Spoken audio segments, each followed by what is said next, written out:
Simply lovely. Jesus Christ.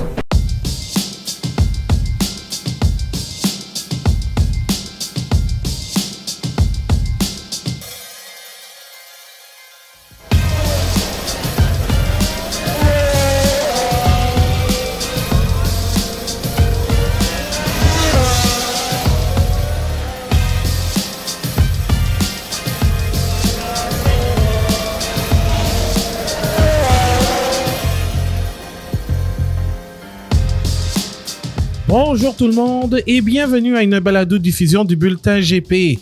Mon nom est Abdoussal et je vous accueille à l'émission d'après-course dans le cadre du Grand Prix de São Paulo 2024 disputé à l'Autodromo José Carlos Pache à São Paulo.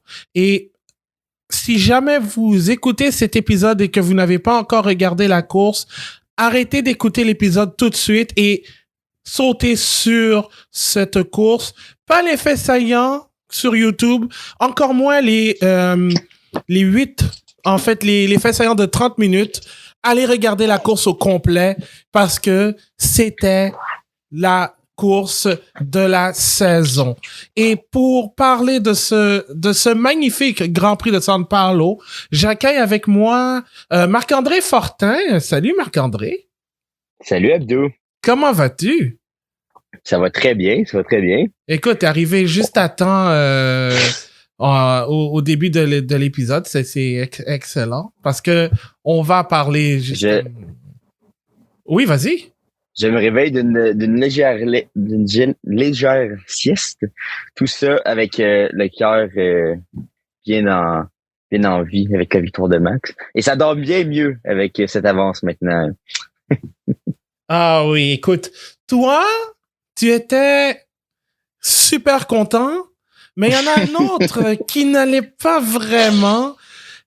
Et c'est François Carignan, modérateur du groupe Facebook La Monoplace. Salut François.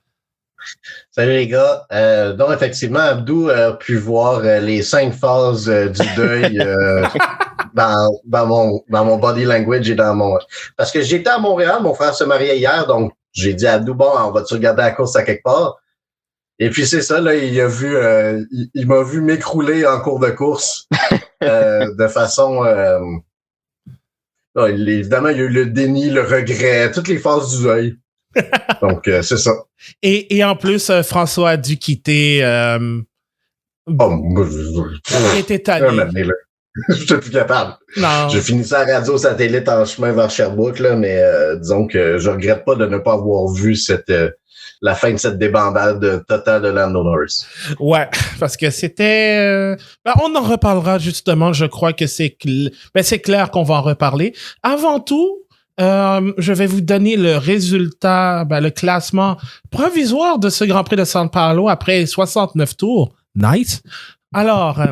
désolé. Max Verstappen a remporté l'épreuve. Donc, une première victoire depuis Espagne 2024. Suivi, attention, et ce n'est pas une blague, des 2 Alpines, d'Esteban Ocon et de Pierre Gasly. George Russell termine 3e. George Russell termine 4e, pardon. Charles Leclerc est 5e. Lando Norris, 6e. Yuki Tsunoda, 7e. Oscar Piastri, 8e, avec une pénalité de 10 secondes qui lui a été imposée. Liam Lawson est 9e et Lewis Hamilton, 10e. Je vais commencer avec Marc-André. Évidemment, avant toute chose, si je pense qu'il faut dire que Max Verstappen a gagné de la 17e place, que les Alpines, surtout Esteban Ocon, s'est qualifié 4e. Pierre Gasly, je pense, est parti de la 13e position. Et Lando Norris était en pole position avec Yuki Tsunoda qui s'est qualifié 3e. Donc, et la qualification a eu lieu dimanche matin parce que les qualifs ont été reportés à cause de la pluie. Donc, je veux en profiter avant tout, Marc-André, pour féliciter les commissaires des pistes, les commissaires, la FIA et la Formule 1 d'avoir réagi après après cette annulation, d'avoir ajusté l'horaire en fonction des conditions météo. Et finalement, c'était les bons moments pour compléter ce week-end de Grand Prix. Tout à fait. Tout à fait. Ça a été, je pense que tenu de main de maître ce Grand Prix. Ça n'a pas été facile avec toute la quantité de pluie qu'ils ont eu. Je pense aussi aux fans, les Brésiliens qui nous ont encore montré pourquoi c'était le fun d'aller là-bas parce que malgré la pluie, ils sont restés bien nombreux. C'est encore complètement plein en fin de semaine. J'ai eu 283 000, je pense, là, un petit peu plus, même plus. Donc, c'est quand même assez incroyable. Et effectivement, ils n'ont pas eu une journée spectaculaire hier là, avec, évidemment, oui, une course sprint, mais aucune qualification pour certains, pour ceux qui n'avaient pas des billets, disons, 3 jours. Là. Donc, félicitations à eux également. Là. Oh oui, vraiment. Vraiment, la proaction là-dessus, je sais qu'il y a eu beaucoup de discussions autour de décisions sur les drapeaux jaunes, drapeaux rouges et tout ça durant le week-end, mais les commissaires la FIA a fait le travail justement, et la FM aussi, pour faire en sorte que on ait un Grand Prix, puis ça a donné toute une épreuve, la meilleure course de la saison d'ailleurs. Marc-André, pendant qu'on y est, je vais te demander, comme d'habitude, les évaluations contre-performance et moments cocasses, et je pense qu'on va se le dire, on sait c'est qui la performance du jour. Je pense qu'aujourd'hui, elle est assez facile, effectivement. Je vais la donner à Max Verstappen. Il y est tout juste derrière moi. Aussi, les deux, Abdou et François le voient, là. Mais il est tout juste là. Il me surveille.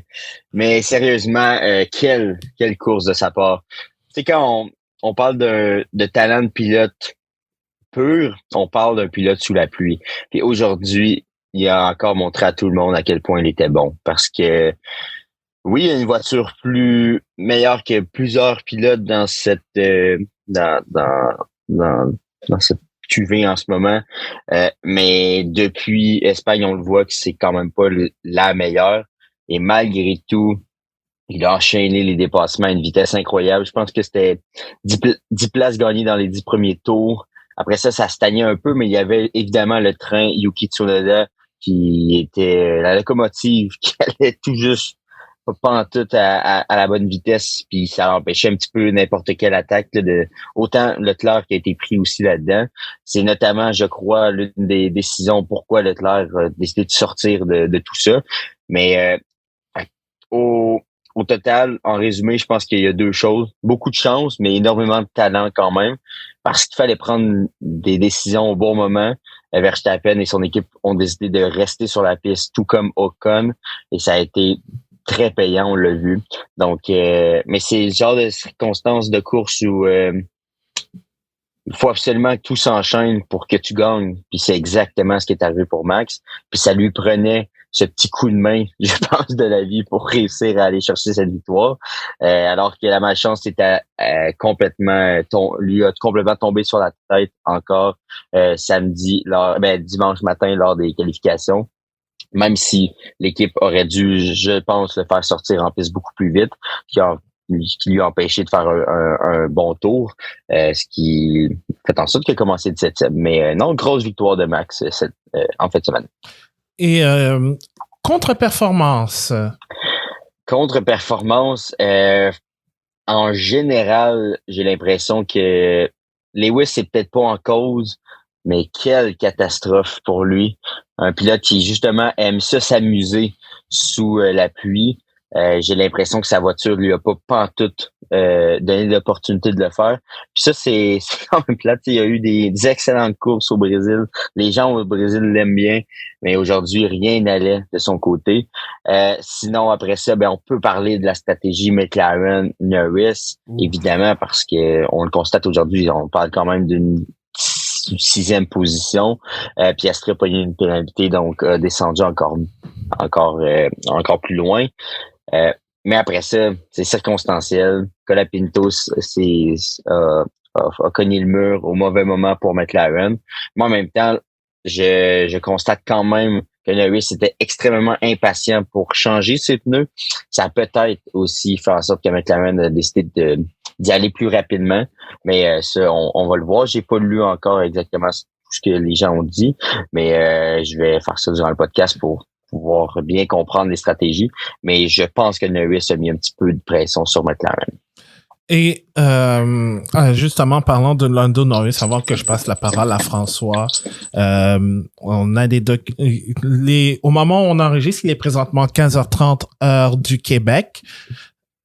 Norris, George Russell et les deux AlphaTauri, Yuki Tsunoda et Liam Lawson, sont présentement en train d'être convoqués au bureau des commissaires pour expliquer ce qui s'est passé avec l'incident du départ avorté où il y a eu plusieurs pilotes qui ont tout simplement passé les drapeaux, en fait les lumières jaunes concernant le départ avorté suite à l'accident de Lance Stroll durant le tour de formation. François, performance contre performance. Oh, et moment cocasse. Je reviendrai avec le moment cocasse de Marc-André tout de suite après. Ouais, ben Marc-André, veux-tu aller tout de suite compléter? Ouais, je peux compléter. Ben, en fait, ça fait suite à ce que tu as dit. Mon moment cocasse, c'est un petit peu ce moment d'incompréhension d'un peu tout le monde. Autant les commentateurs qui ne savaient pas vraiment ce qui allait se passer. Norris qui est parti sans aucune raison réelle. J'ai hâte de voir ce que Norris va dire par rapport à cet incident. Hâte de voir s'il va y avoir des pénalités aussi. Je suis un peu déçu que ça prenne autant de temps avant qu'on ait un résultat, mais je pense que il n'y a pas réellement de règlement, en tout cas, d'après ce que j'ai l'air d'avoir compris avec tout le monde que j'ai écouté aujourd'hui. Pas vraiment l'air d'avoir de règlement à ce niveau-là. Fait on parle peut-être d'une genre de première. Donc, on va voir comment la F1 va réagir, mais ça montre qu'il y a encore certaines failles quand même qui sont flagrantes dans les règlements de la F1 et on en a encore la preuve aujourd'hui. Mais oui, c'est un petit peu ce moment d'incompréhension là, de Norris qui est parti. Les autres ont suivi. Certains voulaient pas trop suivre, mais ont suivi. Donc, ça fait suite à ce que tu dis, Abdou. Ah, c'est parfait, ça. Ah, écoute, on a eu de tout dans ce Grand Prix. François, maintenant, j'ai vraiment envie d'entendre tes performances contre performances et moments cocasses. Bonne performance, Max Verstappen, je trouve que c'est le genre de conduite ou de course ou de performance qui font en sorte qu'on raconte les histoires des grands pilotes. C'est le genre si jamais on faisait une biographie de Max Verstappen après sa carrière, ce serait le genre d'histoire, le genre de course qu'on pourrait raconter. La qualif qui se fait carrément gifler en pleine face, si on veut, là, par un mauvais timing d'un drapeau rouge. Puis qu'après ça, quelques heures plus tard, il dit « Ah ouais, ok, c'est beau. Je vais prendre les choses en main. » Quand Max est dans ce mindset-là, il est inarrêtable. Même si jamais il n'y a pas la meilleure voiture. Puis ensuite, de ça, comme Marc-André disait, dans la pluie, les grands talents ressortent. Puis Max a fait un faux pas, a pas fait un faux pas de toute la course. Pierre Gasly et Esteban Ocon, franchement, wow. Écoute, je ne suis pas un fan de Alpine. J'aime quand même bien Esteban Ocon. Je suis relativement neutre envers Pierre Gasly, mais quand j'écoutais là un petit peu à la radio satellite là, en revenant vers Sherbrooke, le cool down room, etc. Tu peux à peu près juste être heureux pour ces deux gars-là qui ont vraiment bûché dur cette saison. Puis de les voir en même temps, comme célébrer ensemble ces deux gars-là qui amis devenus rivaux. Puis finalement sur le podium ensemble, c'est quand même un beau moment, je trouve. Oui. Je me demandais si jamais il y en a un qui allait essayer de garocher l'autre en bas du podium. Mais non, c'est une blague. Non, pour vrai, c'était une très, très belle image. Puis Liam Lawson aussi, je trouve que à plusieurs points, c'est vraiment bien débrouillé, même si jamais, il est parti 5e, fini 9e, si je me trompe pas, quelque chose comme ça.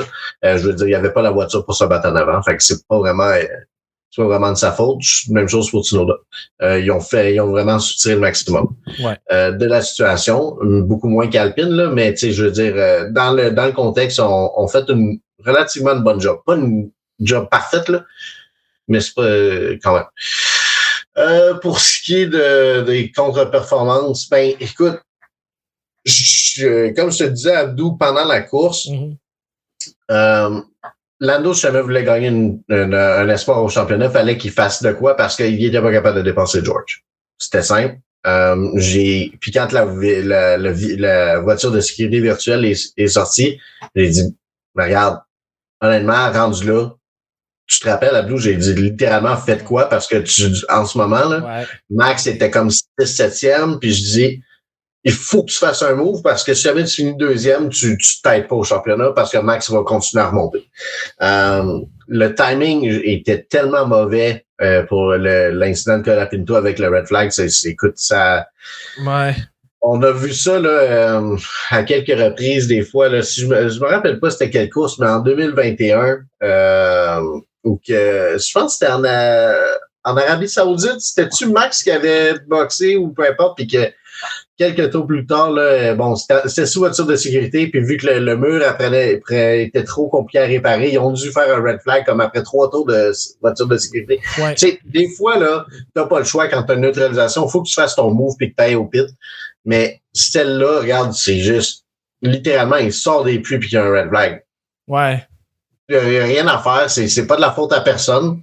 Mais après ça, j'ai senti que Lando a complètement perdu le focus. A fait des heures ici et là. Puis, regarde, honnêtement, rien vraiment. Tu sais, son départ était mauvais. Ensuite de ça, regarde, faisait ce qu'il pouvait. Ouais.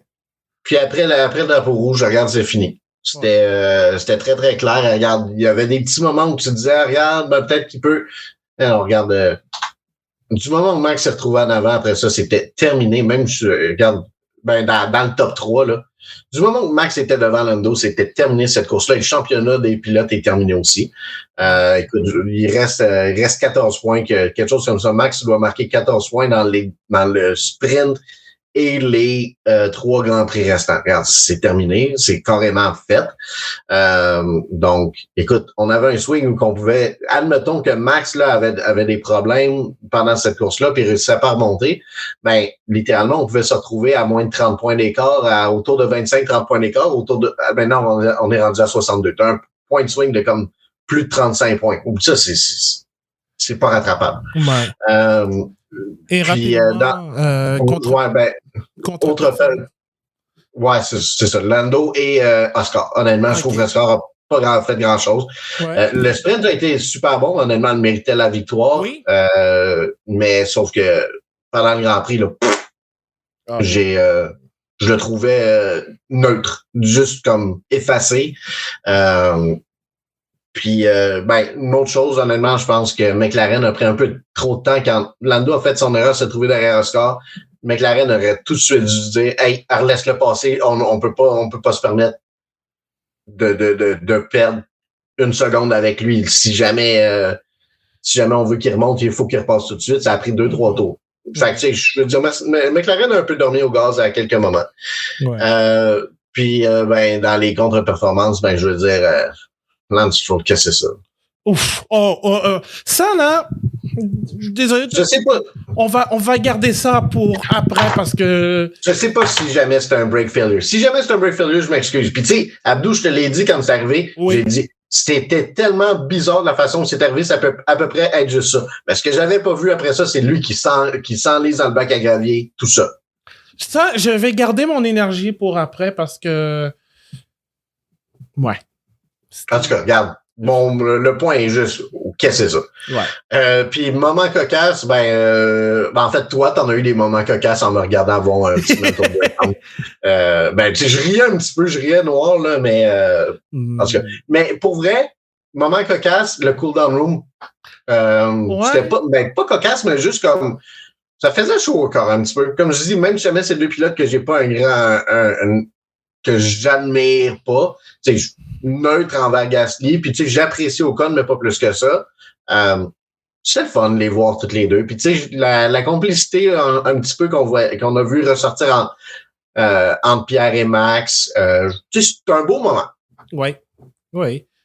Et surtout aussi, Max et Esteban, après ce qui s'est passé il y a 6 ans sur ce même circuit. Désolé de ressasser encore ce souvenir, Marc-André.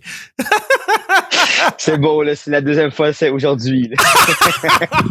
Parce que il y a aussi quelque chose, c'est que durant le drapeau rouge, j'ai envoyé dans le chat du bulletin GP une photo de l'accident de l'accrochage entre Ocon et Verstappen. S'il y avait un départ arrêté, numéro 2, ce qui ne s'est jamais produit au final. Donc, c'est bon. On a atteint notre quota de Brésil 2018. Right. Moi, rapidement, performance du jour, outre Max Verstappen, je vais donner ça à Alpine. En fait, ce Grand Prix a 2 vainqueurs. Contre-performance, Lewis Hamilton et Lance Stroll, définitivement. Et puis, même, je dirais, Williams, c'est une contre-performance dans les circonstances et énorme à part de ça. On en reparlera après. Et un moment cocasse, on n'est pas vraiment, mais c'est ça. Je pense que ça a été, c'était un week-end complètement loufoque, pas loufoque, bizarre de A jusqu'à Z. Alors ce Grand Prix a commencé avec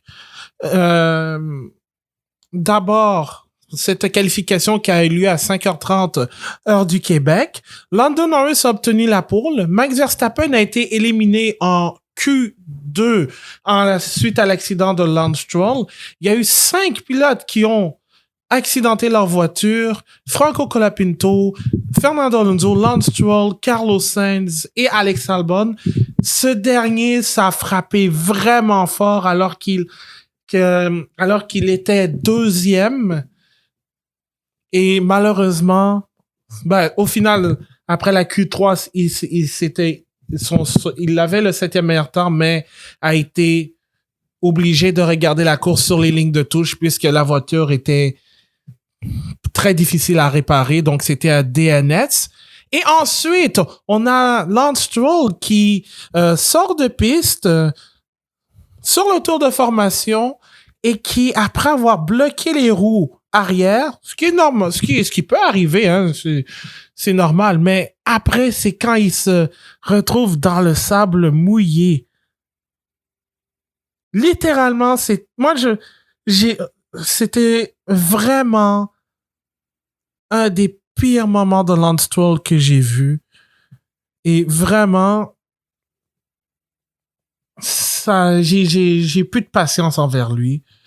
On a beau le défendre, puis il fait de bons trucs, mais c'est qu'on sort beaucoup le mauvais. On voit beaucoup le mauvais de Lance. Et ça, c'en était un. Et c'est pas pour rien que il est un des pilotes les plus impopulaires actuellement. Et surtout qu'avec Fernando Alonso, il me semblait assez rapide dans la Aston Martin sur des conditions mouillées. Il pouvait faire quelque chose malgré tout. Mais là, tout ça, c'est à l'eau. Je ne m'ouvre pas voulu. Ouais. C'était absolument n'importe quoi. Donc, avec tout ça, le départ a été retardé à 12h47 heure locale. Et avec tout ça, il y a justement cet imbroglio concernant le départ avorté. Et il y a eu Lando Norris qui est parti en premier. Ensuite, on a eu les autres qui ont suivi. Il y a eu confusion durant le départ qui fait en sorte qu'on a Norris, Liam Lawson, Yuki Tsunoda et George Russell qui sont en discussion avec les commissaires pour savoir ce qui s'est passé. Ensuite, le départ a eu lieu à 12h47. Et encore une fois, Lando Norris a raté son départ. C'est George Russell qui a pris les commandes. Et pendant ce temps, il y a Verstappen qui a fait de 17e à la 10e place. Alors, tout ça avec le top 10, mais avec les 7 places gagnées de Verstappen et un départ raté de Norris, c'était déjà le début d'une recette vers le désastre, Marc-André, pour le Britannique. Vraiment, vraiment. Puis, tu sais, on peut se dire une chance que Max partait de la 17e position aussi pour Norris, parce que le rattrapage aurait pu être beaucoup plus rapide. Mais oui, on dirait que tout était pour Max et contre Norris dans cette course. Puis, ça arrive tellement souvent des types de courses comme ça où c'est un petit peu inexplicable comment ça se déroule. Mais, je sais pas si Norris, à partir du moment où il a perdu la première position, aurait pu gagner cette course-là, parce que je le voyais très instable quand même, peu confiant. Il me semblait pas un guerrier sous l'eau, là. Ça me semblait quand même être difficile pour lui dans les conditions. Est-ce que c'est sa voiture ou tout simplement son pilotage le problème? Je sais que Piastri avait un petit peu de misère aussi, donc peut-être qu'au final, c'était sa voiture qui était instable. Mais oui, je pense que dès qu'il n'a pas été capable de dépasser Russell dans les premiers temps, j'ai compris que la course allait pouvoir être quand même difficile pour Norris, là. Et François, puis on s'en était parlé aussi. Et on l'a vu, Norris perdait quand même beaucoup de temps sur les lignes droites. À un certain moment, il était proche, surtout dans les secteurs 1 et 2 où il était plus rapide que Russell, mais sur les longues lignes droites, il en arrachait pendant plusieurs tours. Exactement. Secteur 3, en fait, bon, le haut du circuit, il arrivait au dernier virage à 90 degrés, là, si on veut. Disons à peu près à 7 dixièmes, soit d'un 3/4 de seconde. Puis il arrivait au bout de la ligne droite, il avait à peine gagné 2 dixièmes. Fait. Puis même dans un certain point, quand les deux étaient en pleine accélération, malgré l'aspiration, Russell gagnait encore du temps. Fait. Clairement, la voiture de Lando Norris était beaucoup plus réglée vers peut-être quelque chose qui était plus vers l'adhérence ou quoi que ce soit, beaucoup plus d'aérodynamique d'appui, parce que la voiture, honnêtement, n'avait pas vraiment de vitesse de pointe. Était pas capable de dépasser Russell ou même de s'approcher à un point dangereux. Le seul point où Norris a réussi à dépasser Russell, c'est quand la piste était rendue complètement détrempée, puis que Russell a sorti du 3e virage et a manqué de traction. C'est la seule chance vraiment que Norris a réussi à avoir une traction presque parfaite. Russell a patiné un peu, puis c'était la seule chance vraiment qu'il y a eu.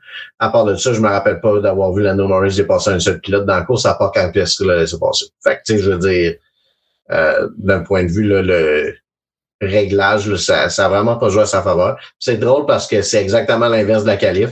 Bon, c'est sûr qu'en Q1, là, il a eu chaud un petit peu, là. Il a passé proche de ne même pas se rendre en Q2, mais après ça, les autres séances, regarde, Norris était dans une classe à part. C'est juste comme monde à l'envers 3 heures plus tard. Ouais. C'était ça. 4 heures, en tout cas, peu importe, quelques heures plus tard, le monde avec c'est juste comme tu switch le script. Ouais. Puis regarde, c'est ça. C'est le genre de moment comme ça, là, comme je disais, quand on dirait qu'il a perdu sa concentration. C'est ce qui fait en sorte que Lando Norris sera probablement jamais champion du monde. Puis it is what it is. Quelque chose aussi qu'on a vu, et j'aimerais avoir votre avis. Marc-André d'abord.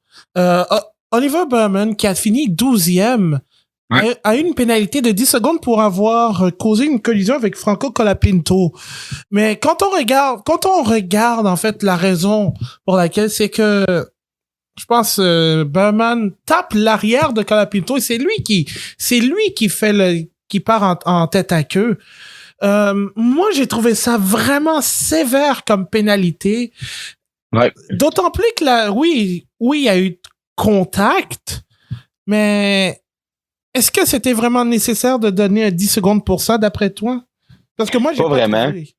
Pas vraiment. Tu sais, est-ce qu'on suivait une ligne très précise du règlement, puis on s'est dit, dans des conditions comme ça, pour pas que ça dégénère, on est mieux d'être, disons, plus sévère que pas assez.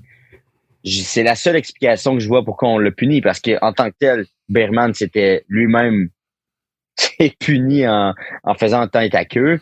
Puis il n'y avait pas, d'après moi, un vouloir tant que ça. J'ai juste l'impression qu'il s'est fait avoir par les conditions sur la piste à ce moment-là. Il avait l'air d'avoir une petite flaque d'eau. J'ai l'impression qu'il a juste voulu freiner. Il n'a pas réussi. Il a rentré dans le Colapinto, puis il a fait le tête à queue. Donc non, j'ai trouvé que c'était assez sévère, mais je crois quand même que les commissaires ont voulu être plus que pas assez dans la sévérité des décisions. Puis on l'a vu avec les autres décisions également. Ouais. Puis ça, on a beau critiquer aussi les commissaires, il y a eu beaucoup de décisions controversées, mais au moins ils sont constants sur les pénalités. Donc moi j'ai trouvé ça sévère. Et puis François aussi qui était là avec moi au bar. On a trouvé. Toi aussi, tu l'avais trouvé sévère, hein? Ben, comme j'ai dit, regarde, la même chose que Marc-André, il s'est puni lui-même en faisant ce contact-là, je vous dirais, laisse-le, arrête, là. Mais, tu sais, des fois, là, je comprends que, en tant que commissaire, tu dois appliquer un règlement, là, mais utilise tes yeux et ta tête, là. Je veux dire, regarde qu'est-ce qui s'est passé. Y a-tu besoin de, tu sais, Berman a dit la même chose, il a dit, pourquoi? Tu sais, je veux dire, c'est moi qui me suis pénalisé, lui, ça, il a pas perdu une seconde, là. Mm-hmm. Et d'autant plus, pendant qu'on est sur le sujet de Berman, il y a quand même une autre faute en sortant de piste. Il a endommagé légèrement la voiture. Ben, il a endommagé l'aileron avant légèrement, mais parvient quand même à terminer 12e dans une course mouvementée. Donc, et d'autant plus, la raison, c'est pourquoi on parle d'Oliver Berman et non de Kevin Magnussen, c'est parce que le jeune Britannique remplaçait le Danois qui était malade pour l'ensemble du week-end. Alors, Berman a dû justement faire du remplacement, comme il l'a fait si bien cette année à 2 reprises. Mais ça a été une course mouvementée. Puis c'est la première fois que Berman roule dans une F1 en situation de Grand Prix sous la pluie. Donc, il lui manque... Il a pas encore ses repères. Oui, vas-y, François. Ben, justement, tu sais, je veux dire, sur un circuit comme ça, qui est un circuit qui est imprévisible d'un point de vue météo, ensuite de ça, le fait que, tu sais, essentiellement, Berman a quelques heures seulement d'expérience en F1, et encore moins avec cette voiture-là, parce que sa première présence en F1 était avec la Ferrari, donc 2 voitures complètement différentes. Puis, tu sais, je veux dire, si jamais t'enlèves ces 10 secondes-là, il se finit 9e. Ah. Fait, tu sais, je veux dire, je comprends qu'il y a eu des drapeaux rouges, qui font en sorte que, tu sais, les temps sont un peu mélangés puis tout, là, mais résultat net, si jamais cette 10 secondes-là, à quelque part, n'existait pas, si jamais on l'applique à la fin et qu'on le retire, les 9e derrière Piastri, devant Lawson. Ouais. Je veux dire, avec une voiture qui est discutablement, ben, en tout cas, nettement inférieure à Piastri, nettement, là. Et si c'est pas, écoute, c'est un peu dur à comparer avec la V-Car, mais tu sais, je veux dire, je pense que la Haas est une moins bonne voiture overall. Mais tu sais, regarde, je trouve que il y a rien à se reprocher là, par rapport au contact, la pénalité. Ben, en fait, oui, il y a de quoi à se reprocher, mais tu sais, je veux dire, ce que je veux dire, c'est, tu sais, il devrait pas, il aurait pas dû en souffrir autant. Puis, à part de ça, je veux dire, le gars s'est fait placer dans une situation la plus difficile que possible, puis il a fini devant d'excellents pilotes aussi, là. Ouais. Donc ça a fait énormément. Ben, ça a fait mal pour Berman. Parce il pouvait marquer, je pense qu'il pouvait aller chercher au moins un point, mais il était vraiment vraiment brouillon à mon avis. On a parlé de Lewis Hamilton aussi en début dans les évaluations, mais il y a quand même commis une erreur qui lui a fait chuter de 2 ou 3, une à 3 positions, je pense. Et ça a vraiment, ça a expliqué. C'était un des points aussi. C'était un week-end très difficile pour le Britannique aussi. Ouais. Il lui reste 3 week-ends avant d'aller chez Ferrari. Ça, c'est quelque chose qu'il a vraiment hâte. Oui, ça se sent aussi dans ses performances que il a la tête ailleurs pour la fin de du calendrier. Puis c'est un peu normal. Je pense que c'est le type de saison difficile de toute façon à faire. Fait qu'imagine en fin de calendrier, alors que la saison est hyper longue, alors qu'il y a eu 2 pauses de 4 semaines. Je peux le comprendre là, d'avoir hâte de passer à un nouveau chapitre de sa vie. Donc oui, mais quand même, il y a encore des courses à donner. Puis dans un environnement comme ça où habituellement c'est pas Lewis Hamilton qui se fait piéger, mais les plus jeunes. Puis là, que les plus jeunes réussissent à faire mieux parfois, puis même à le challenger, puis à le rendre vulnérable. Ça me dérange un peu pour la suite des choses de le voir ainsi. Mais évidemment, si vraiment il a plus la tête à cette saison, on peut le comprendre d'être un petit peu déconcentré. Mais non, j'aurais quand même aimé le voir plus agressif.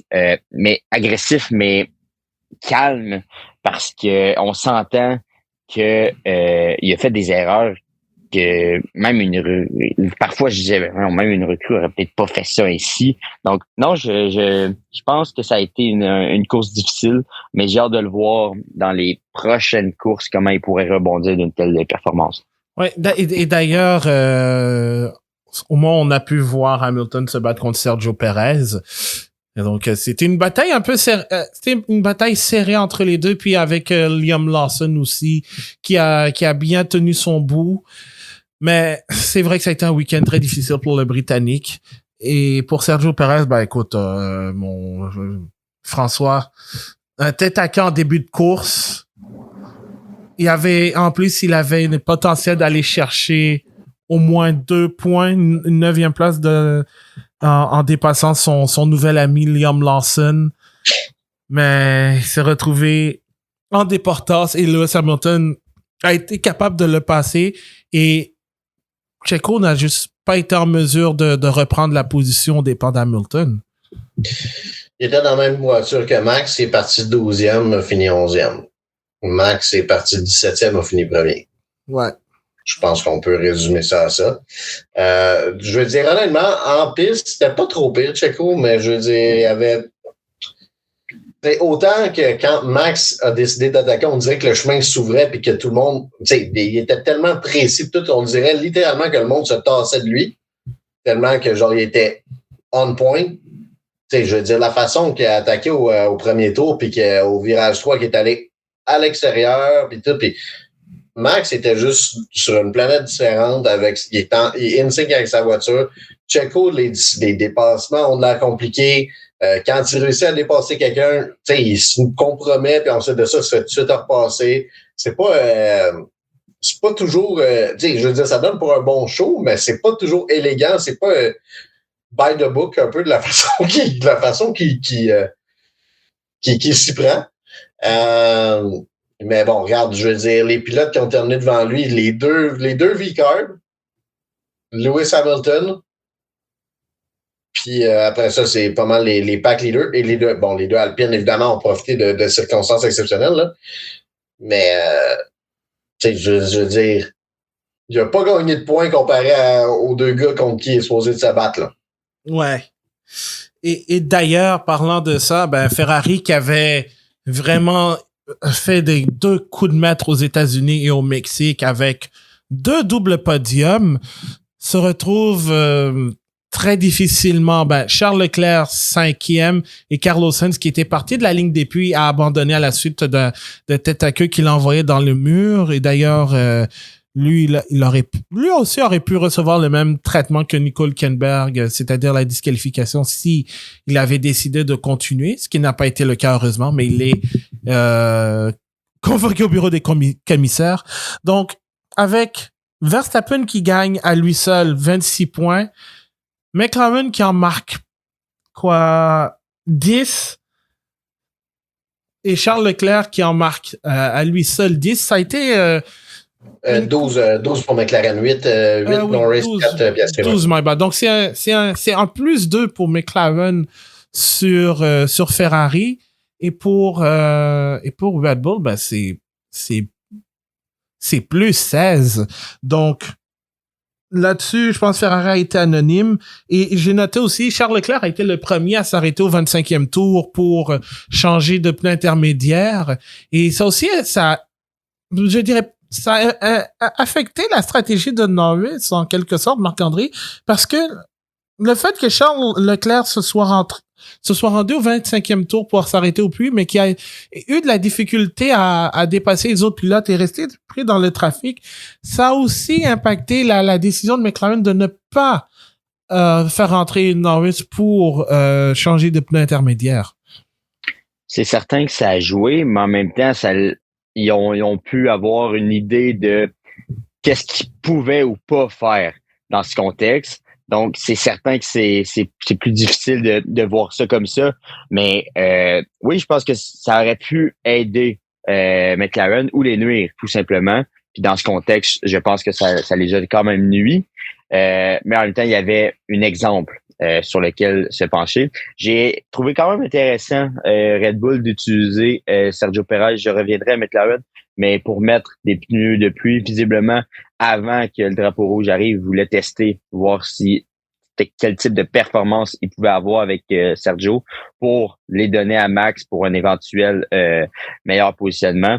Mais quand je constate la préparation, je pense quand même que les écuries ont dû s'asseoir peut-être hier pour une future stratégie. Mais en même temps, je me demande si ça n'a pas impacté aussi que la qualification soit plutôt dimanche au lieu de samedi. Beaucoup moins de temps pour planifier tes stratégies.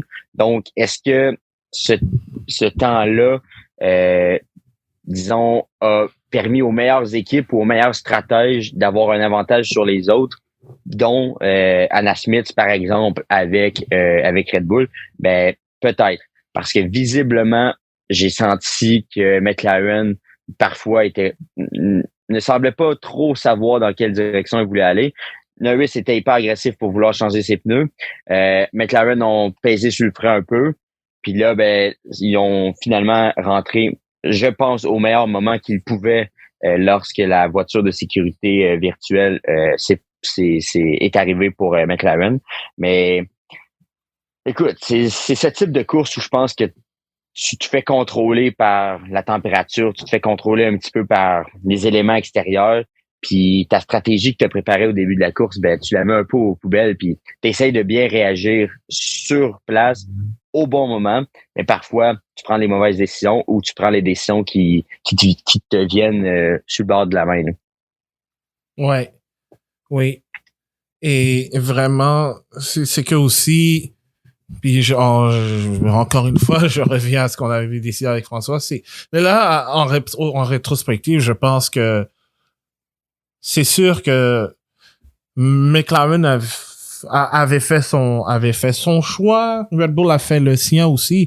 Et je ne pense, et au final, je pense pas que tenter un undercut sous la pluie, ça aurait été brillant non plus. Donc, il fallait choisir le moment opportun, en fait. Donc, c'est peut-être ça.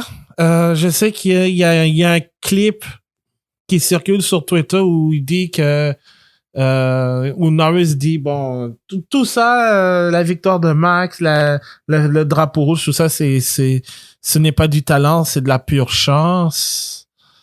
J'aurais aimé ça le voir monter comme ça. Ouais, il y a ça aussi. Mais je pense que non seulement la décision de s'arrêter était OK, mais c'est plus le fait que ça a pris du temps avant de finalement dépasser George Russell et que c'est arrivé à un moment où il y a eu l'accident de Franco Colapinto pendant la voiture de sécurité et ce qui a amené le drapeau rouge et qui a donné, disons, la chance a plutôt souri à Verstappen et à Alpine surtout, François. Ouais, mais regarde, c'est ça. C'est comme Marc-André le dit, là. Dans des situations comme ça où tu as des neutralisations, la météo qui varie, tu es un peu victime des circonstances. Puis quand il y a des victimes, il y a aussi des gagnants. Ouais. C'est exactement ce qui s'est passé. Alpine a gagné sur toute la ligne. Écoute, je pense que si je me trompe pas, c'est quoi? Il a ramassé 28 points. C'est 18 plus 15, c'est 33. Ouais. Puis cette année, déjà, avant cette course-là, il y en avait quoi? 9? Quelque chose comme ça? Ouais, à peu près, là. Un peu, je suis allé voir rapidement, là, mais quand je pense qu'ils ont comme triplé ou quadruplé leur nombre de points cette saison. Tu sais, je veux dire, ça prenait. Quand je disais dans les dernières courses, puis j'essayais de te taquiner, tu sais, d'après toi, Sauber va se ramasser des points cette année si ça prenait ce genre de situation-là. Bon, c'est sûr qu'Alpine est encore une meilleure voiture, là, mais c'était ce genre de perfect storm-là que ça aurait pris pour Sauber ou que ça va leur prendre si jamais ils veulent ramasser des points. Pour ce qui est je vais juste revenir, là, Alpine, en fait, a 49 points, ils viennent en ramasser 33, donc il en avait 16 cette année. Ouais. Puis en plus de ça, ajoute les points ajoutés par Pierre Gasly au sprint, donc c'est... Ouais, c'est 2 points, 1 point, 2 points? Je pense que c'est 2 points, ouais. Donc c'est 35 points sur l'espace de week-end de course. Comparé à 14 le reste de la saison. Ah oui, ouais, ils ont doublé. 2 fois et demi. Ouais, 2 fois et demi, ouais. Ouais, ils ont doublé un peu plus leur totalité des points. Mais et justement, pendant qu'on est sur le sujet d'Alpine, on va se le dire, Esteban Ocon est la vedette personnellement de ce super dimanche avec sa magnifique qualification. Il a été constant tout le long des qualifs, en fait. Et surtout en Q3, il a été super impressionnant. Mais en course, vraiment, il a tenu son fort. Ça n'a pas été un très bon début de saison. Ça a été, dans l'ensemble, c'était pas un bon début de saison. Quoique, on va se le dire, en début d'année, c'était le plus performant jusqu'à ce que Monaco arrive. Et là, boum, tout arrive. On sait qu'il va chez Haas l'année prochaine. Mais je dois dire, sur l'ensemble de ce programme triple, Pierre Gasly a été le plus constant parce qu'il a amené la Alpine en deux fois en Q3. Ouais. Et bon, n'eût été de leur arrêt au puits assez lent à Austin, puis des problèmes de performance. Et même là, Gasly avait bien performé à Mexico City. Moi, je pense que Alpine aurait été bien plus proche de Williams. Mais encore là, je pense que tout ce qui s'est passé, ça a été justement ce qui a sauvé la saison d'Alpine, quand on sait que, bon, l'année prochaine, ce sera leur dernier avec un moteur Renault, proprement fait, puisque 2026, ça reste à être confirmé. Il devrait aller chez Mercedes. Donc, pour principalement Viry-Châtillon, parce que je sais que ça n'a pas été mentionné, mais il faut aussi donner le crédit à Viry-Châtillon pour le moteur, mais aussi le châssis à Enstone. Ça a vraiment été un dimanche de rêve pour Alpine. Je suis vraiment content. Ben, je sais que j'ai beaucoup critiqué, moqué Alpine dans ce podcast, surtout cette saison. Mais aujourd'hui, je leur lève le chapeau parce que pour moi, comme je l'ai dit, c'est le deuxième vainqueur de ce Grand Prix de San Paulo parce que non seulement moi je pensais qu'ils allaient tout simplement dépasser Williams pour la 9e place, ils ont réussi à outclasser d'abord Williams, mais aussi RB et Haas dans le même Grand Prix. Alors, c'est totalement fou de la part de Ocon et de Gasly d'avoir réalisé ces performances ce dimanche.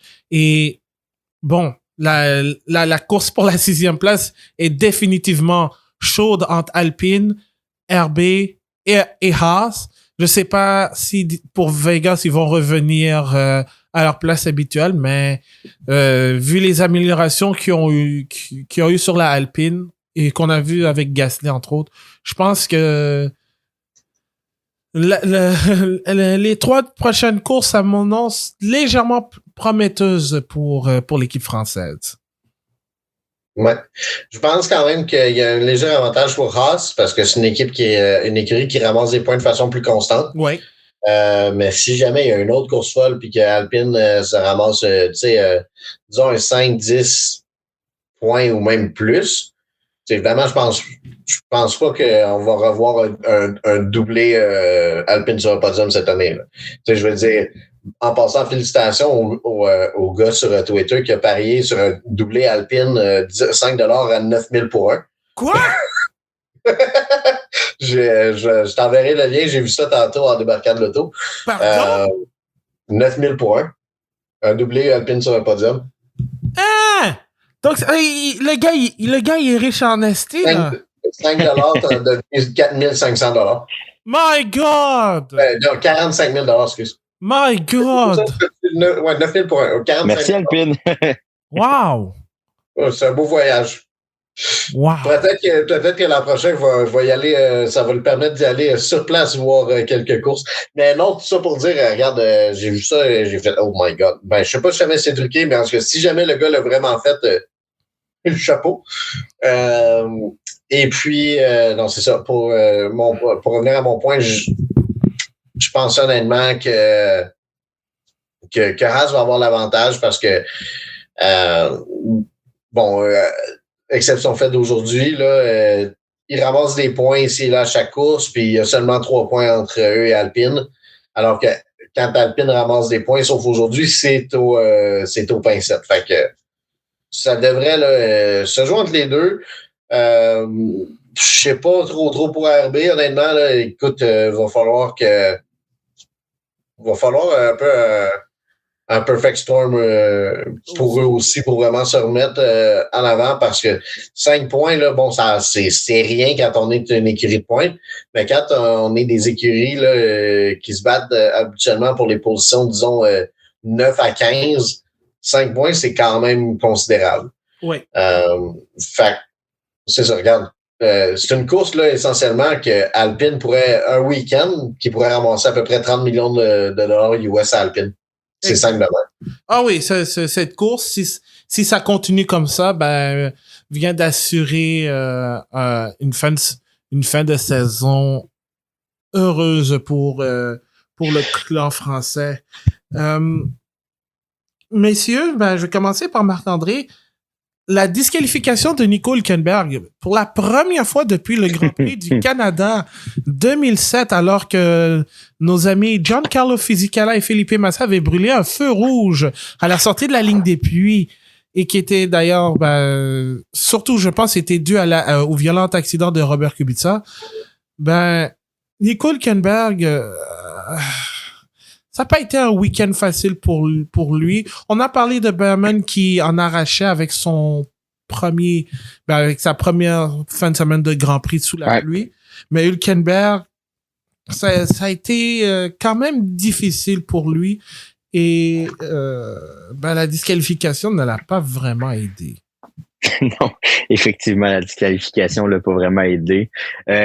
C'est pas vraiment en cause, c'est plutôt les commissaires qui sont allés le pousser. De toute façon, je pense que sa voiture n'allait pas repartir. De la manière dont il était positionné, je pense que c'était pas mal fini de toute façon.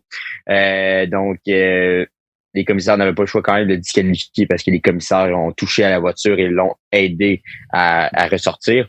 Mais somme toute, c'était seulement la pointe du iceberg parce que le reste, c'était assez difficile pour Hülkenberg durant la fin de semaine et durant la course. a fait quelques erreurs coûteuses. C'est le type de pilote qui aurait dû se lever, selon moi, pour tenter justement. On parle que la course va maintenant être serrée entre Alpine et Haas. Il aurait pu, lui, faire mettre la main à la pâte pour améliorer la situation de Haas aujourd'hui, sachant justement en plus que Birman était pénalisé, mais surtout que Birman était un jeune pilote recru avec quelques grands prix à peine là, dans son chapeau pour affronter une course qui était excessivement difficile. Et on le voyait avec la visibilité aussi, juste à la télé, c'était fou comment il y avait de l'eau partout. Donc, je pense que c'est dans ces moments-là que Hülkenberg aurait dû se lever pour mieux positionner son écurie. Ouais. Et aussi, dans tout ça, t'as RB qui a fait un dimanche sensationnel avec Tsunoda 3e sur la grille, Lawson 5e. Bon, Tsunoda était un peu pris avec le changement de pneus en full wet. Et Lawson, lui, a été accroché par Oscar Piastri, ce dernier ayant reçu une pénalité de 10 secondes d'ailleurs. Mais ça a été une course, ça a été une grosse course quand même pour les deux pilotes RB Marc-André. Oui, vraiment une belle course de la part des deux. Franchement épaté encore par Liam Lawson qui, à chaque occasion, ça n'a pas été une course parfaite, le loin de là, malgré tout, là, mais à chaque occasion qu'il a la chance de mettre, je vais reprendre l'expression de mettre la main à la pâte, il le fait. Et puis, tu sais, on parle des conditions météorologiques qui n'étaient pas du tout faciles aujourd'hui. Liam Lawson, malgré tout, s'en est bien sorti. Yuki Tsunoda a encore montré pourquoi RB l'aimait tant, parce que malgré son caractère, il peut te sortir des belles performances. Et tu sais, je pense qu'il a été malchanceux aussi dans la qualité de ses pneus. J'ai pas l'impression que ses pneus ont voulu suivre ce que lui voulait faire, mais il aurait pu être parmi ceux qui ressortent vraiment gagnants de cette course. Malheureusement, les circonstances n'ont pas été complètement avec lui. Mais c'est vraiment dans des courses comme ça que tu es capable quand même d'identifier certains talents dans les pilotes de fin ou milieu de grille, parce que tu es quand même capable de les projeter. Puis on en parlait tantôt, c'est dans des conditions comme ça qu'on voit les meilleurs pilotes. C'est dans ces moments-là que certains ont la chance de briller beaucoup plus qu'habitude. Oui. Et François, j'en ai glissé à moi un petit peu. Carlos Sainz qui se retrouve dans le mur, ça peut être... Pour Sainz, ça a été un dimanche complètement à oublier où il n'était vraiment pas dans le coup. Écoute, les semaines se suivent et ne se ressemblent pas pour lui, vraiment. Écoute, après la victoire à Monaco, Mexico, excuse-moi. Tu pourrais éditer ça, Abdou, si tu veux. Non. Ou laisser ça puis pour rire de moi. Oui, je vais faire ça. Je vais faire ça. Parfait. Mais bref, après Mexico City, vraiment, le momentum était dans les voiles un peu de Ferrari, de Sainz et Ferrari, puis ouf, c'est tombé flat ce week-end. Bon, comme je disais un petit peu plus tôt, là, la nature et le circuit de Sao Paulo donne toujours des surprises. La météo peut changer tellement rapidement. Il en parlait hier pendant le reportage, si on veut, de la qualif, finalement n'a jamais eu lieu. Là. J'ai écouté pendant un petit bout de temps. Puis tu sais, Will Buxton, James Hinchcliffe, etc. parlaient à quel point, tu sais, tout le long du week-end, tu pouvais regarder, il n'y a pas un nuage au-dessus. Puis 20 minutes plus tard, c'est un déluge. Ouais.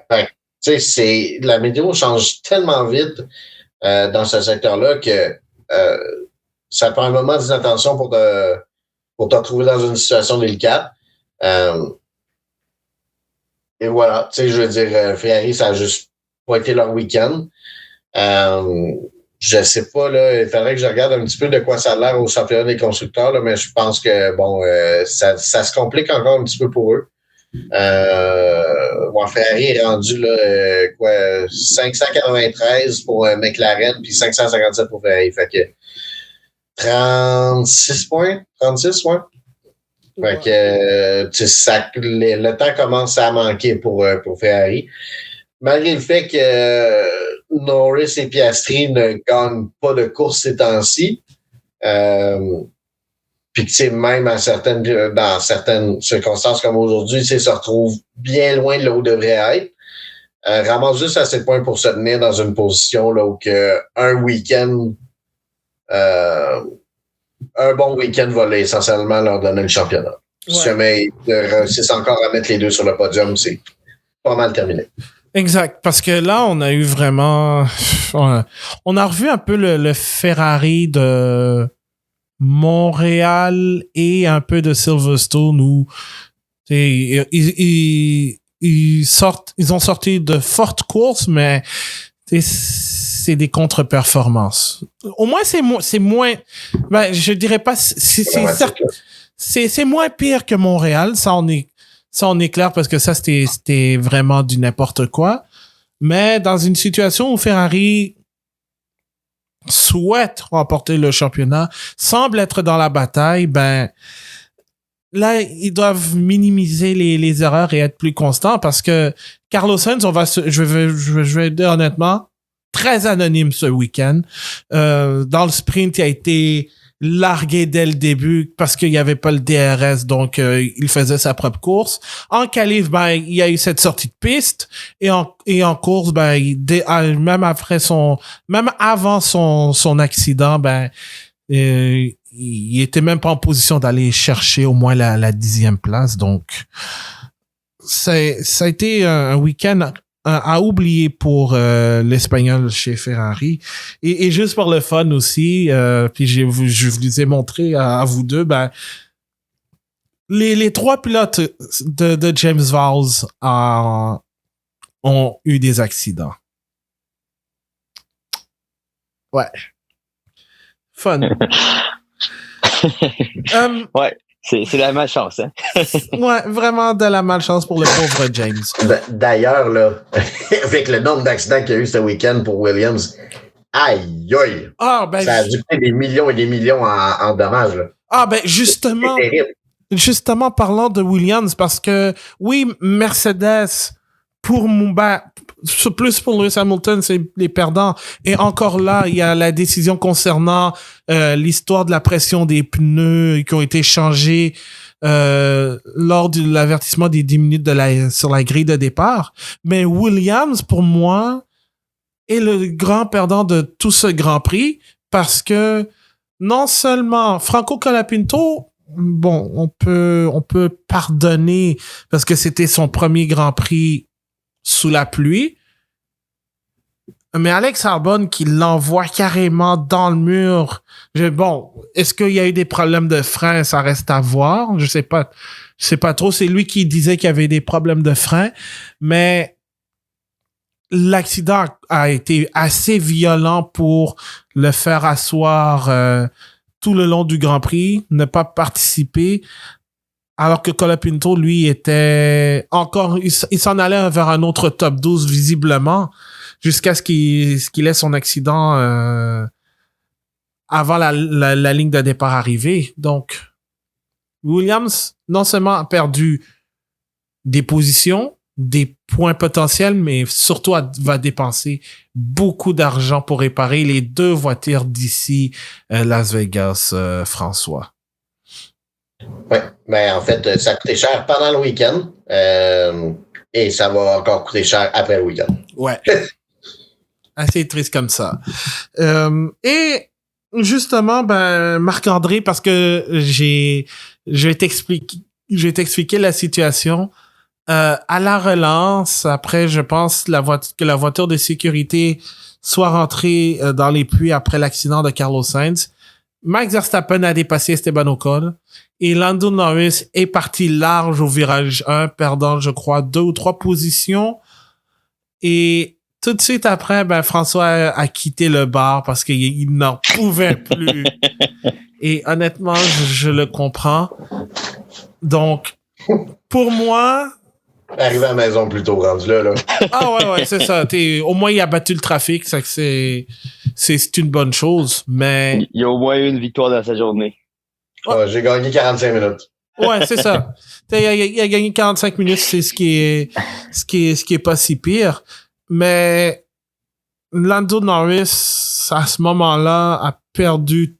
déjà, il n'y avait pas grand espoir de dépasser Max Verstappen, mais ce moment-là où il part tout droit au virage 1, c'était merci, bonsoir. Max Verstappen a une balle de match à Vegas.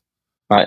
En fait, ce que ça fait, c'est que ça donne un petit peu un répit de pression énorme sur les épaules de Max parce que ça le met en position que si jamais il arrive un problème majeur, là, on parle d'un abandon ou quelque chose, ça le met un petit peu moins dans le trouble aujourd'hui avec 3 courses à faire, avec cette avance-là, que si, par exemple, il y avait eu une course difficile que Norris avait gagné, là, ça aurait rendu le championnat vraiment... Déjà que les chances de Norris étaient minces, ça aurait compliqué les choses pour Max. Mais là, ça enlève un petit peu de pression un peu à tout le monde. Du côté de Red Bull. Pour le reste, il y a encore du travail à faire du côté de McLaren. Ouais. Et d'ailleurs, ce qui est dommage, c'est que c'est comme ce moment, en fait, où Verstappen passe Ocon pour les commandes de la course et Norris qui l'échappe. C'est un peu ce que ça résume, en fait, la saison 2024 et comment on voit Verstappen, puis je le disais à Alexandre Pratt de la presse sur Twitter, ce que Verstappen a fait, c'était une conduite d'un futur quadruple champion du monde, tandis que Lando Norris a encore beaucoup, mais énormément de croûte à manger pour devenir un prétendant au titre solide, parce que il y a eu beaucoup d'erreurs minimes entre guillemets de sa part, mais qui ont coûté cher. Autant qu'il y a eu des erreurs de communication chez McLaren. Donc, et aussi le fait que la saison ait commencé assez lentement pour les 2 voitures. Donc, dans tout ça, c'est des choses qu'il va falloir améliorer du côté de l'équipe. Et personnellement, du côté de Lando, il doit y avoir un gros déclic si jamais il veut se battre pour le titre. Oh. Oui, tout à fait. Ouais. Tout à fait. C'est le déclic du champion que Lando Norris doit avoir. Puis la question qu'on se pose tous depuis le début de sa carrière, c'est est-ce qu'il va l'avoir, ce déclic-là? Puis ce déclic-là, c'est plate, mais c'est pas tout le monde qui l'a. Même Charles Leclerc, il y a bien du monde qui pense qu'il l'a, ce déclic-là, puis il l'a pas eu encore. Donc, je me dis, si Charles Leclerc l'a pas eu, Lando l'a pas eu, c'est parce que ce déclic-là, il est vraiment dur à faire. Puis il faut vraiment que tu sois un talent en ce moment, dans une époque où les dominations par les voitures sont fréquentes, puis ça a toujours été le cas, là. Mais je pense que d'autant plus, il faut que c'est ça, faut que tu sois un champion dans l'âme pour réussir à être champion du monde. Puis, tu sais, je pense que c'est le type de course où on le voit. En 2016, Max avait fait une performance exceptionnelle au Brésil.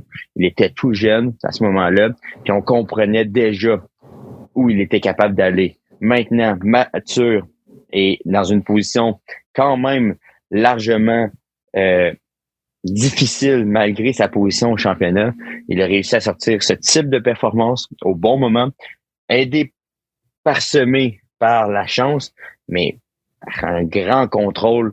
Tu sais, le type d'erreur que Carlos Sainz, là, un Verstappen aurait pu le faire, là. Tomber sur une ligne, se mettre dans le mur, ça aurait pu être possible.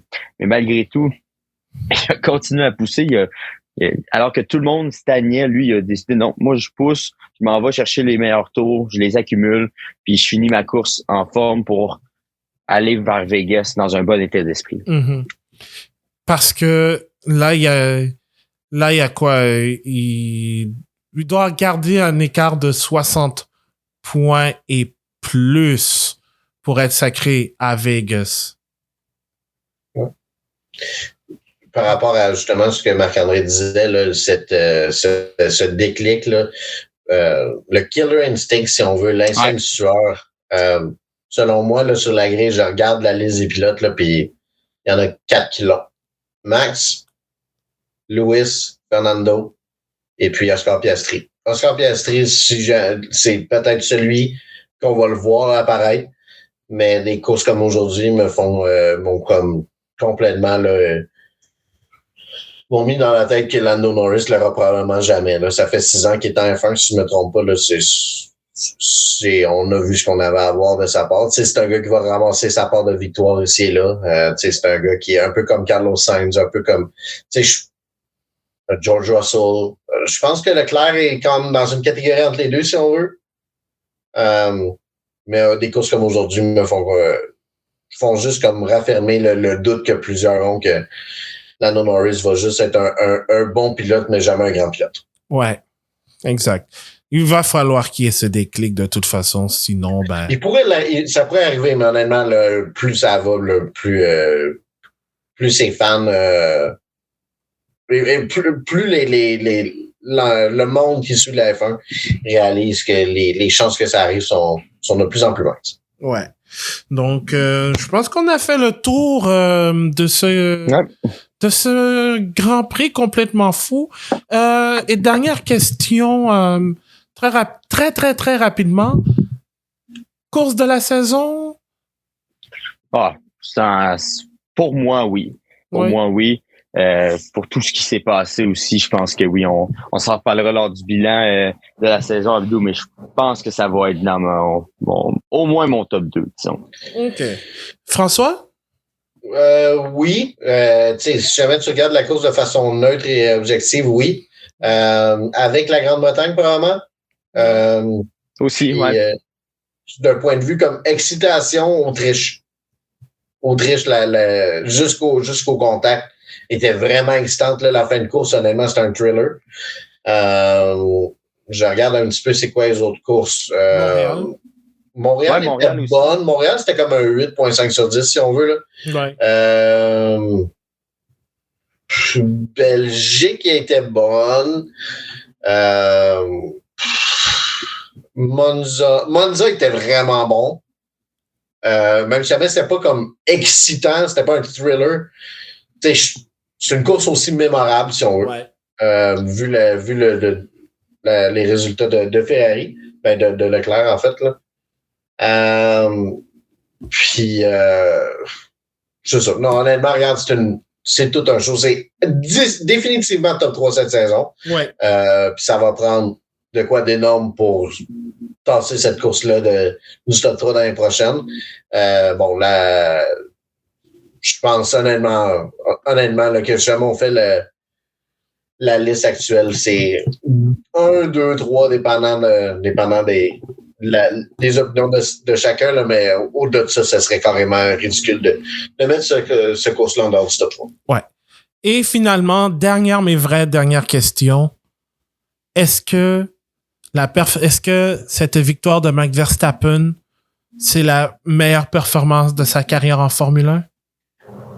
Je dirais 2020. C'est quoi déjà qu'il avait remonté comme il était parti 14e, puis après 9 tours, il était rendu premier? C'était en 2022. C'était en Belgique 2022, ouais. c'est ça. Pour moi, c'est la performance la plus dominante, c'est celle-là. Belgique 2022, mais ça, c'est dans le top 3, top 5, for sure. Je te dirais, Abdou, que de manière neutre, je pense que c'est peut-être sa meilleure parce que c'est peut-être la victoire avec la remontée où il avait la moins bonne voiture entre les mains.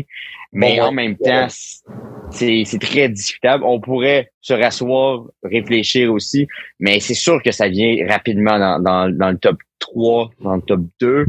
Mais considérant qu'il y avait peut-être pas la voiture pour gagner aujourd'hui, puis qu'il a fait ce qu'il a fait dans les conditions météorologiques, je vois mal comment on peut pas le mettre haut parce que les conditions étaient lamentables aujourd'hui. Là. On s'entend, là, c'était vraiment difficile. Puis au virage 1, on dirait qu'il était sur du sec. Là. C'était formidable. C'était formidable à voir. Ouais. Moi, je vais dire, sans aucun doute, c'est la plus belle performance de Max en carrière. Littéralement un sans faute. Ouais. Un très bon départ.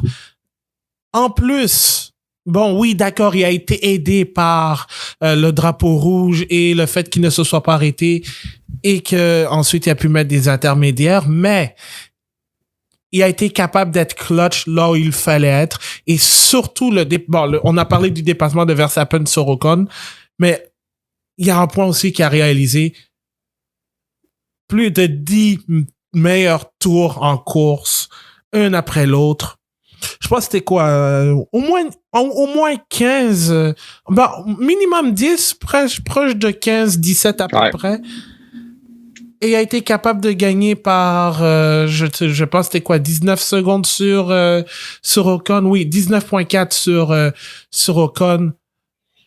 Là où il fallait répondre, il a été capable de le faire et je pense que oui, ça va être, on va se souvenir de cette performance comme ce qu'il a fait au Brésil en 2016, mais aussi des performances comme Michael Schumacher, entre autres, sous la pluie en 96 en Espagne, Lewis Hamilton en Grande-Bretagne en 2008, puis bien d'autres performances aussi, entre autres d'Ayrton Senna.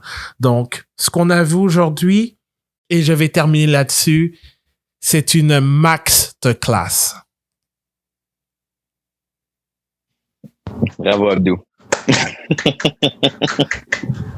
Alors, sur ce jeu de mots, je vais vous donner tout de suite le classement des pilotes en attendant l'officialisation parce qu'on n'a toujours pas de nouvelles sur les fameux départs. Alors, Max Verstappen est toujours en tête avec maintenant 393 points. Il a 62 points d'avance sur Lando Norris. Charles Leclerc est troisième avec 307 points. Oscar Piastri est quatrième avec 262 points. Carlos Sainz reste avec 244 points. George Russell est sixième avec 192. Lewis Hamilton est septième avec 190 points. Sergio Perez est huitième avec 151 points. Heureusement, il est loin devant Fernando Alonso, 9e avec 62 points. Et Nico Hülkenberg reste 10e avec 31 points sur la Haas, mais il y a une grosse bataille qui se trame parce que pour la 10e place, Hülkenberg mène devant Tsunoda qui a 28 points. Pierre Gasly avec son podium vient de passer Lance Stroll qui lui chute au 13e rang et Esteban Ocon maintenant est à 1 point du Québécois. Donc, grosse opération pour Alpine en fin de semaine et une très mauvaise pour Lance Stroll qui n'a pas marqué depuis bien longtemps. Au championnat des constructeurs, McLaren est toujours en tête avec 593 points, 557 pour Ferrari, 557 pour Ferrari. Red Bull est troisième avec 544 points. Mercedes est seul au monde avec 382 points. Aston Martin est cinquième avec 86 points. Alpine monte à la 6e place avec leur double podium.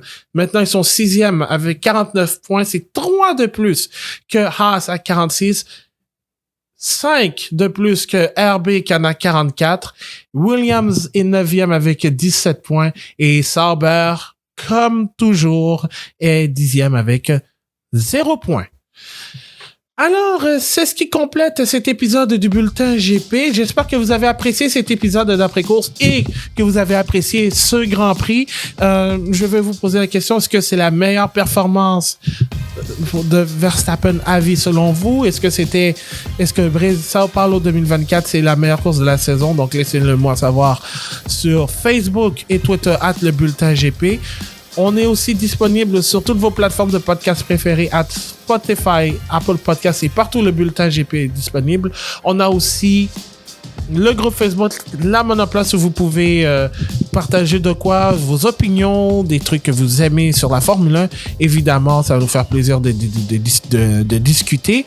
Notre prochain épisode, ce sera l'hebdomadaire jeudi, et on va parler de Franco Colapinto, justement. On n'a pas eu le temps de beaucoup. On en a parlé, en fait, parce que c'était un podcast d'urgence. Mais là, on va parler de Colapinto quelques courses après la nomination. Parce que c'est un peu la saveur c'est la saveur actuelle. Et notre prochain épisode après course, ce sera celui du Grand Prix de Vegas, baby. Donc, on sera là dimanche pour l'après-course du Grand Prix de Vegas qui aura lieu dans 2 semaines. Même 3. François, Marc-André, merci beaucoup pour votre présence. Merci Abdou, ça a été un plaisir. Merci beaucoup pour l'invitation, Abdou. Donc, et merci à toi, François, de passer un très bon dimanche avant-midi au bar. J'espère que je t'ai bien distrait avec mon petit breakdown. Ah oui, donc au moins j'ai vu un vrai mental breakdown en vrai. Ouais. Fait que, comme je disais, là, à partir de la semaine prochaine, je suis officiellement un fan de Valtteri Bottas. C'est plus relax. Au moins, tu sais à quoi t'attendre. Ouais, regarde. Ça prend juste un point, puis c'est le party. Voilà. Et tout le monde tout nu! Peut-être pas, là. Non. Mais en tout cas, je vais peut-être essayer de parier aussi à 9000 pour 1 que Valtteri Bottas va avoir un point cette année. Ah, tu vas être riche. Si c'est le cas, tu vas être riche. Not too confident. Ouais. Alors, sur ce, merci d'avoir été là. Mon nom est Abdou Sall. On continue toujours de rouler avec le bulletin GP. Et on se retrouve pour notre prochain épisode. Portez-vous bien, faites attention à vous. Et à la prochaine! Salut à tous!